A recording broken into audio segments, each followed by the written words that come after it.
दोस्तों आज हम फिर से आप सभी के लिए एक नई वैकेंसी के बारे में जानकारी लेकर आए हैं। तो चलिए जानते हैं इस नई वैकेंसी के बारे में।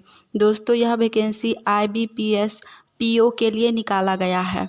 दोस्तों IBPS का फुल फॉर्म होता है the institute of banking personal selection. इसे ही शॉर्ट फॉर्म में IBPS कहा जाता है। दोस्तों IBPS के तरफ से एक बहुत ही अच्छी भर्ती आई है। ये भर्ती probationary officer management trainee 13th के लिए निकाली गई है।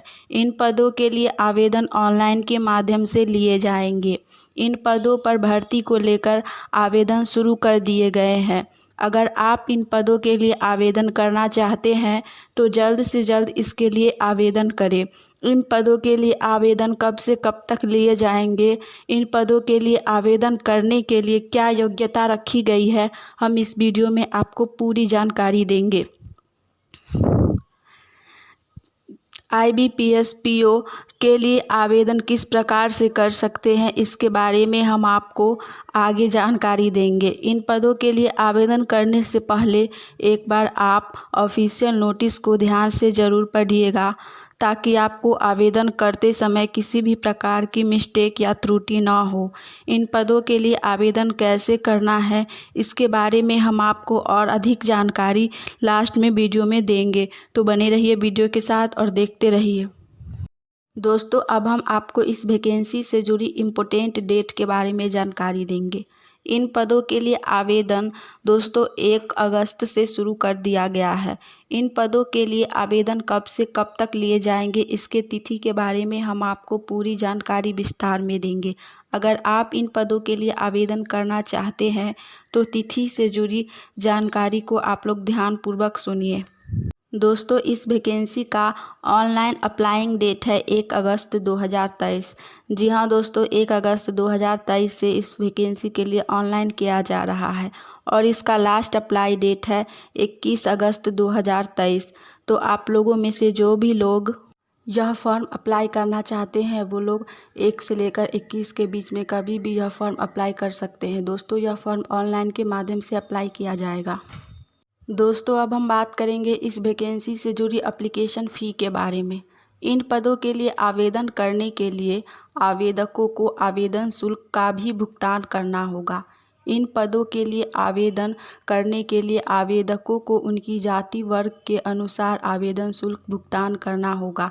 इसके लिए आपको कितना आवेदन शुल्क देना होगा, इसके बारे में हम आपको पूरी जानकारी विस्तार में देंगे, जिससे कि आपसे पेमेंट करने वक्त किसी भी प्रकार की कोई भी मिस्टेक ना हो।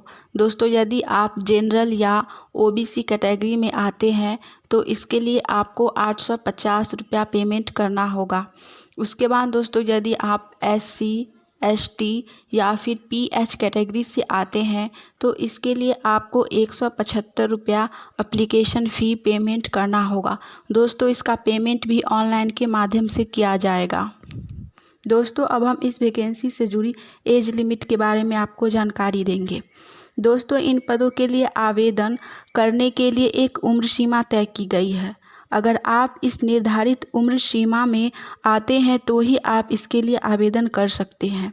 इन पदों के लिए आवेदन करने के लिए क्या उम्र सीमा रखी गई है, इसके बारे में जानिए। तो दोस्तों इसके लिए आपका मिनिमम एज 20 वर्ष रखा गया है, यानी कि आपका कम से कम उम्र 20 वर्ष होना चाहिए। और इसका मैक्सिमम एज यानी कि अधिकतम उम्र सीमा 30 वर्ष रखी गई है। दोस्तों यदि आपका उम्र 20 से 30 वर्ष के बीच है तो ही आप इस पद के लिए एप्लीकेशन फॉर्म भर सकते हैं। दोस्तों अब हम बात करेंगे इस वैकेंसी से जुड़ी पे स्किल्स यानी कि सैलरी के बारे में, कि आप अगर जॉब करते हैं इसमें तो आपको मासिक यानी कि मंथली कितनी सैलरी दी जाएगी। तो दोस्तों इसमें आपको 52,000 से 55,000 के बीच मंथली सैलरी दिया जाएगा। दोस्तों अब हम बात करेंगे इस वैकेंसी से जुड़ी एजुकेशन क्वालिफ़िकेशन के बारे में, कि यदि आप यह फॉर्म अप्लाई करना चाहते हो तो आपकी शैक्षणिक योग्यता क्या होनी चाहिए। दोस्तों, इन पदों के आवेदन करने के लिए योग्यता बहुत ही सामान्य रखी गई है।